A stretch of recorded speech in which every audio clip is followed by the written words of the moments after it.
All right. Hello, everyone. Happy Monday. We're here again to discuss.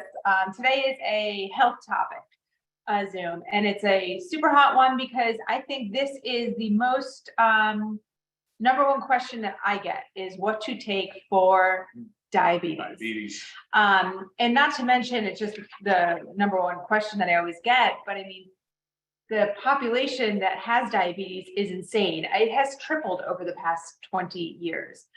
This has surpassed global projections. Very sad. So we're on a very sad track. And this is a lifestyle disease. We want you guys to really understand that, and that's what we're going to drill in today. Drilling it. Because the reason I guess I feel like so strongly about it is because I know that it can be prevented. And it doesn't take that much work, but you do have to put the work in, but it can be prevented. Whether your family has everybody in your family has diabetes or not, this can be prevented. It does not have to be for you. Sometimes reversed. And so sometimes reversed, exactly. So a lot to talk about. So I'm going to let Ryan start to dig in and open it up with diabetes, and we'll take from there. Yeah, it's like I'm going to try to keep it lighthearted in a way and jovial because it's such a doomy and gloomy topic.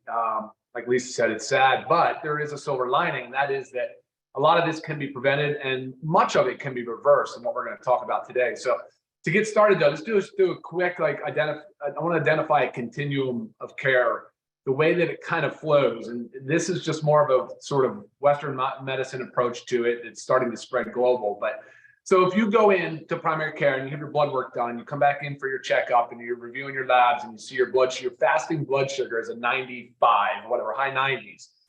Not much is said, if at all. Come back and it's 115. I'm not even sure much is said then either. Although that range at 115, you are now pre-diabetic. At the 95, you're on the high end of normal. And then in the 115 range, you're certainly a pre-diabetic. And many providers really won't dig in at that time, surprisingly. So then you come back, nothing can really be done. They're not going to prescribe anything or do anything or really consult on it. Then you're going to come back and it's going to be 126 milligrams per deciliter, which, according to our, medical guidelines, you are now clinically type 2 diabetic. Again, I'm really kind of drilling in on the type 2 diabetes. Today, we're going to discuss insulin resistance and type 2 diabetes. There's also a continuum there. You can be insulin resistant and not diabetic, but of course, type 2 diabetics do have some insulin resistance, of course.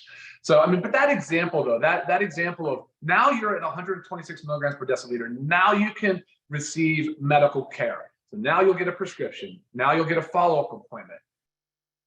And and there's your kind of cycle, right? And that's where most people get stuck. They do get told that there's opportunity to make changes in lifestyle, but they don't typically receive any real intensive instruction.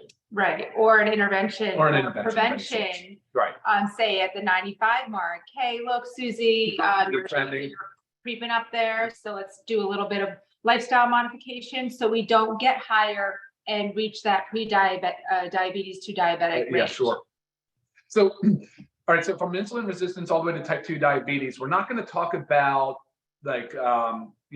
drugs, medications, pharmacotherapy. We're not going to talk about insulin. We're not going to talk about checking blood sugars or really any of those numbers for the most part. Today's going to be more so about the costs, the implications, the things that we can do to reverse it, the positive approach to it, the lifestyle approach to it, and of course, the way that supplements can tie in along with other pillars of healthcare. So yeah, we'll kind of go from that perspective. So here's the deal.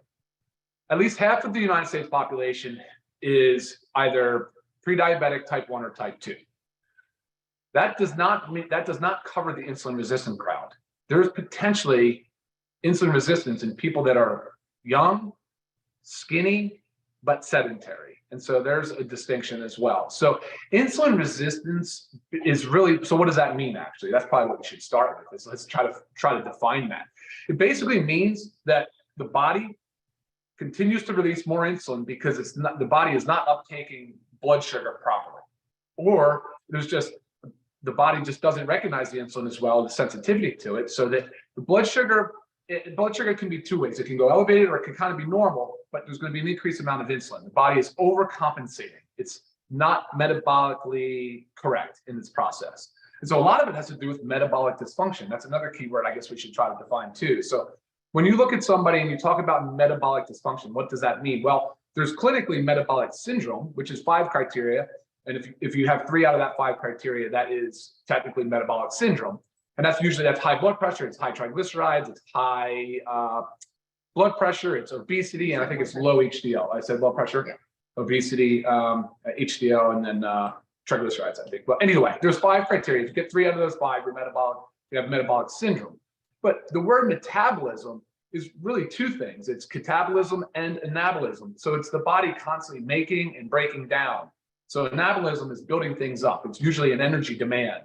Whereas catabolism is things breaking down and usually gives off, energy. So, yeah, I mean, that's an important distinction, because when we start talking about metabolic dysfunction, the next word that enters into the conversation is usually inflammation. And then you start talking about chronic disease. Like, Lisa, I get hit all the time. So many emails come in on like, how do I improve my sleep? How do I improve my stress? I have a lot of inflammation. I have knee pain. I have arthritis. I have brain fog. I have X, Y, and Z, other disease states. And I'm saying to myself, I don't know enough about this person, but I'm going to guess, I will bet that probably some level of the inflammation going on is due to insulin resistance. Right. I feel like I get the same common question too, or sometimes I get a question about, I've just been diagnosed with kidney disease. And I'm thinking, well, what caused the kidney disease? Are we talking like, are we diabetic? Yeah. So you really need to focus on like, what is the real issue here? And there are significant issues. There's significant issues. On the far end of the continuum is full-blown type 2 diabetes.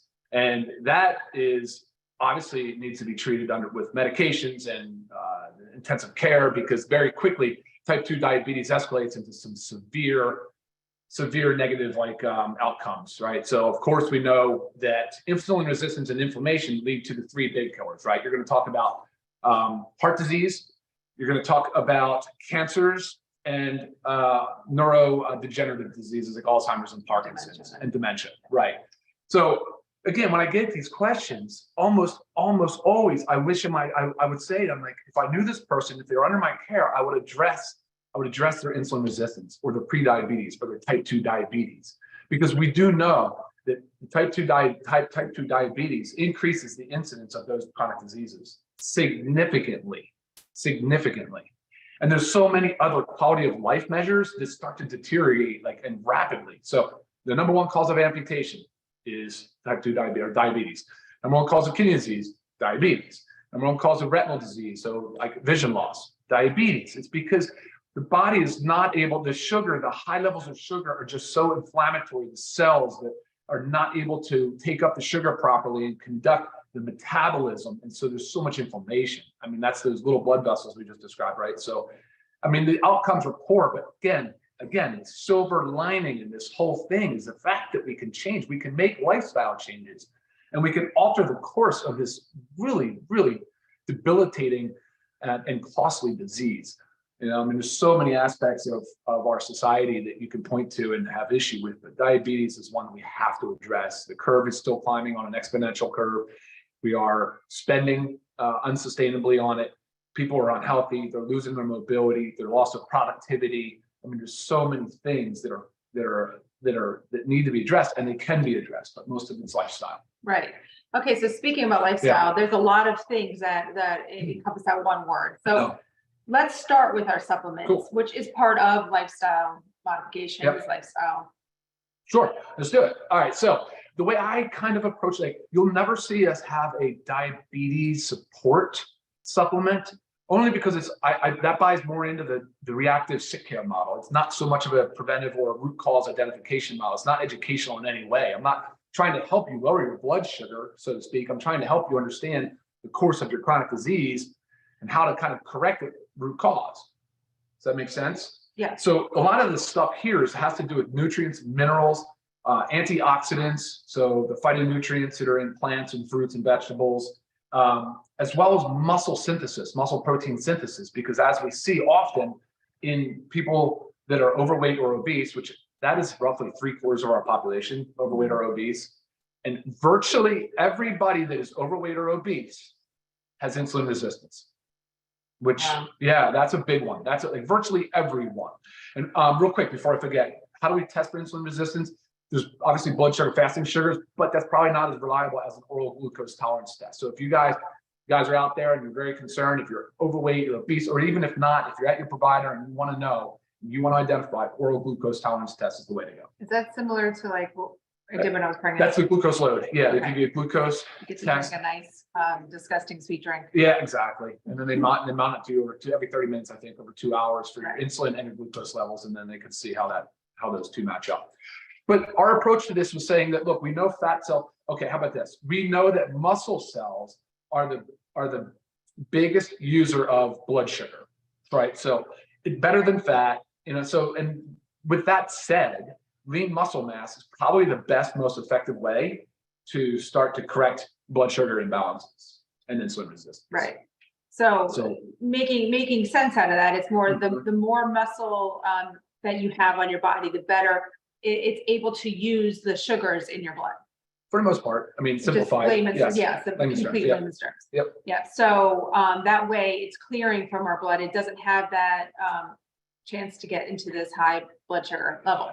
Yeah, I guess that's a way to look at it. Sure. And we have so like vitamins, nutrients, they're involved in enzymatic reactions and chemical reactions in the body. And we just talked about how what say metabolic dysfunction is. And again, that word metabolism comes into play. Well, those are all biochemical reactions.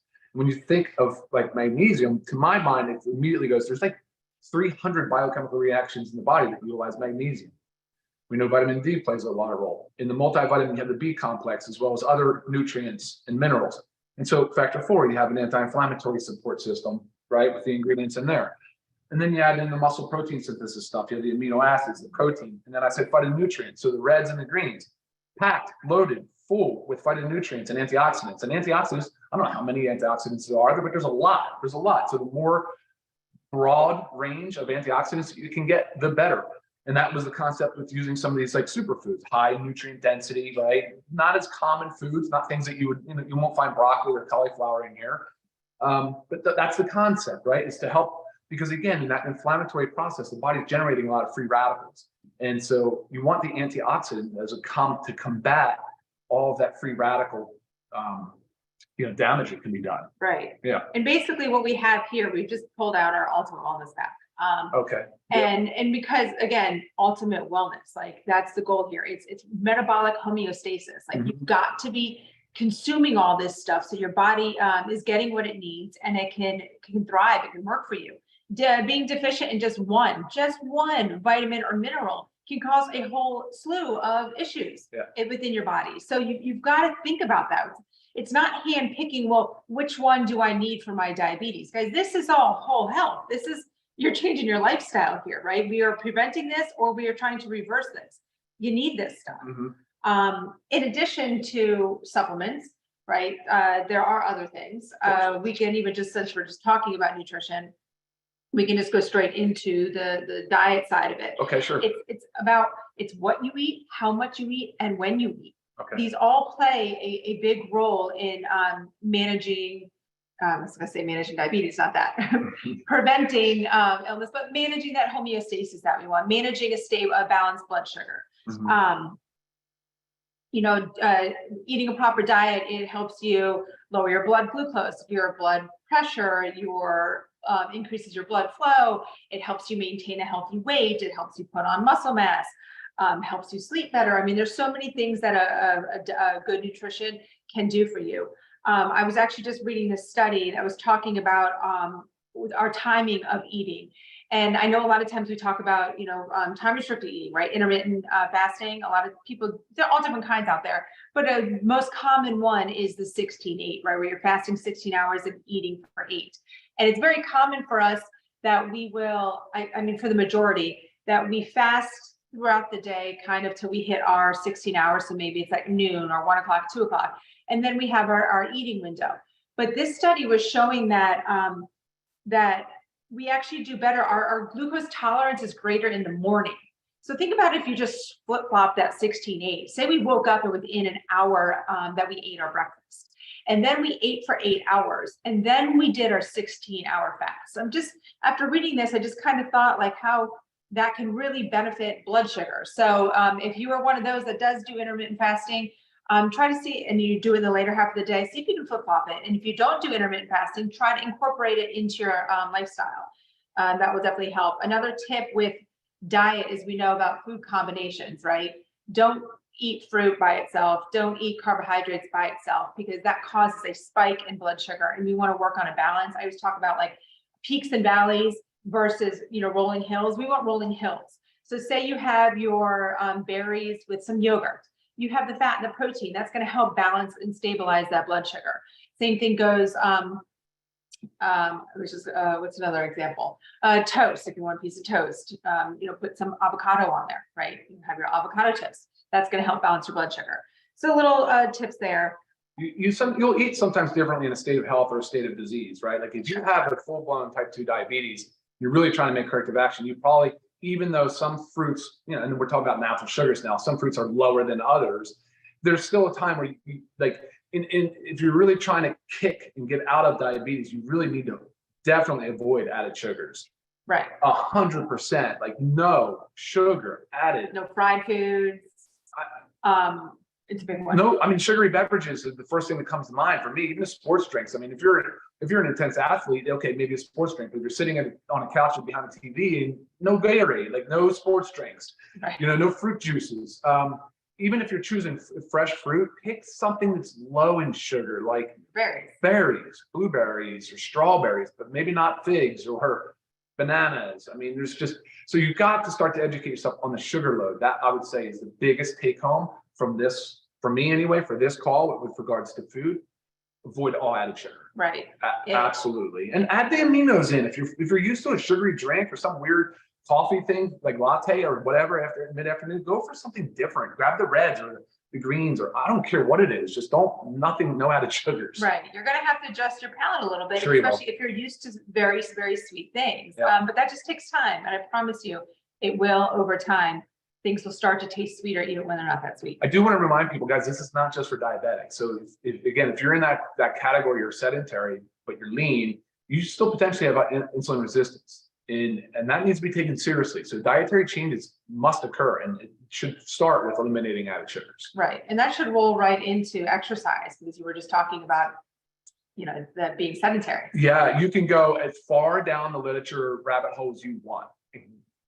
Every time, without question, it ends with the same thing. If you want to reverse type 2 diabetes, it's exercise.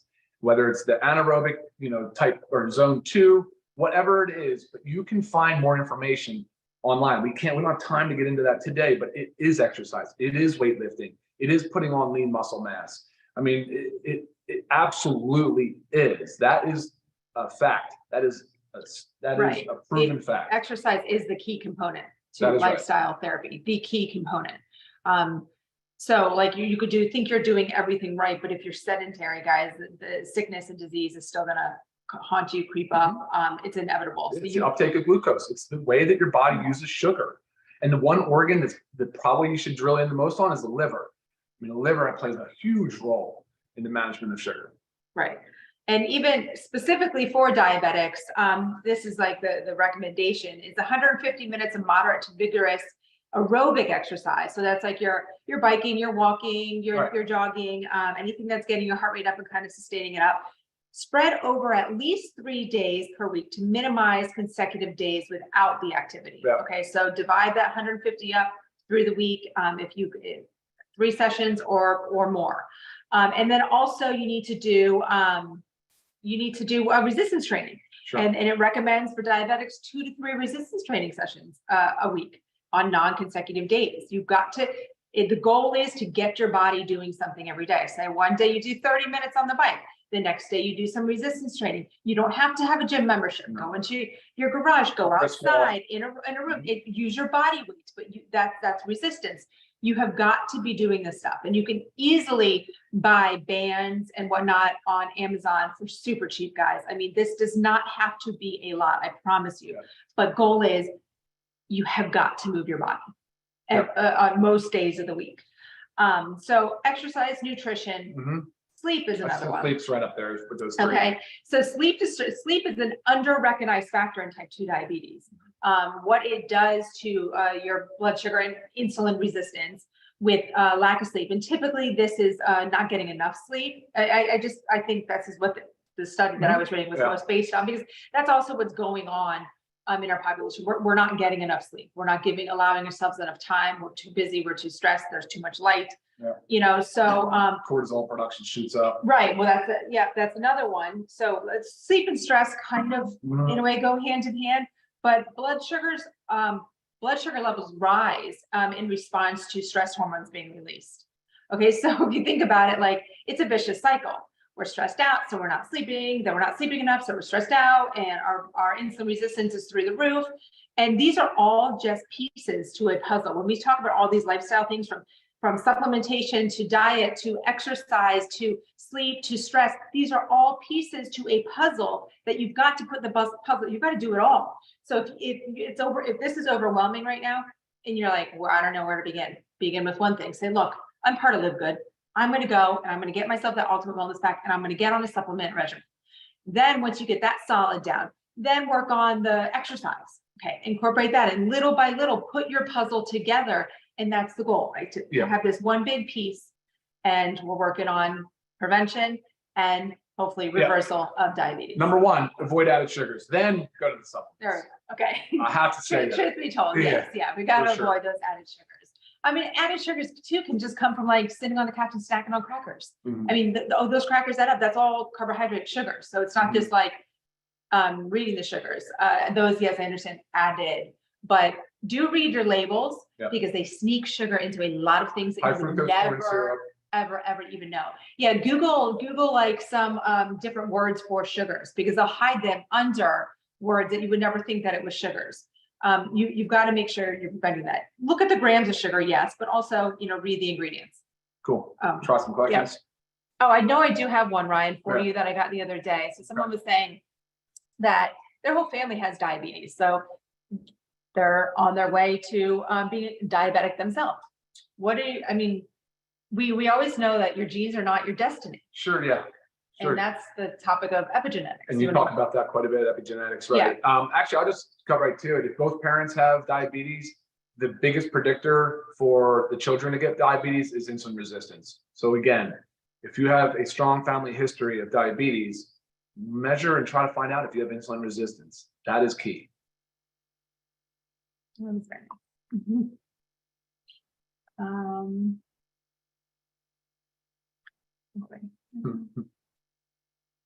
Oh, nice. 13 miles on a stationary bike. You go, Pam.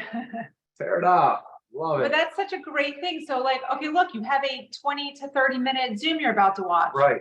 Get on a bike, walk, put it in your, headbuds in your ear and go for a walk outside. Cleaning the house is exercise. Yes, move your body, but also remember we need, I'm very big on this. I love activities of daily living. Okay, we're cleaning, we're doing this, we're moving, maybe we're working outside for a little bit. Activities of daily living. Those are important, but we also need to have structured exercise. You've got to make a point to think, I am doing my 30 minutes of cardio today. Tomorrow I'm doing my 30 minutes resistance training. It has to be structured to really be effective. I don't know if that was one you wanted to, I know it's hard because we're not talking about type 1. I'm avoiding pharmacotherapy questions. Okay. I don't want to go there. I have 5 holistic centers, and these are the greatest products ever. Awesome. Thank you, Jenny. All right. So, yeah, that's it. So I would say too, there's a group that we started on Facebook, right, Lisa? Can you comment on that? Because it's just really about encouraging and promoting active lifestyle. Yes. So the goal with this, guys, is we just want to get more people out there using our products in a healthy way, active way. So it's Living Good with Ryan and Lisa. And it's really just to motivate others, motivate yourself, share how you're using our products to better your life. Whether it's, honestly, whether it's the new sleep patch to help you get that solid sleep that you need, so then you can exercise tomorrow because you haven't been able to exercise because you're not sleeping and you're tired. Whatever it is, we're all working on improving ourselves. And it's nice to share it with others so we can not only get ideas from others, but just the energy and the motivation is a huge part of it. So it's really not designed for like questions and whatnot. It's really just to share. Hey, just post a picture of you exercising and moving. Right, Yeah. mixing your aminos and then going out for sure. a walk. You know, it's just share how you are bettering your lifestyle with LiveGood. Absolutely. Okay, We'd awesome. love to see it. All right, we're at 25 minutes in. Okay, that's pretty good because this one I feel like we could get going and going and going.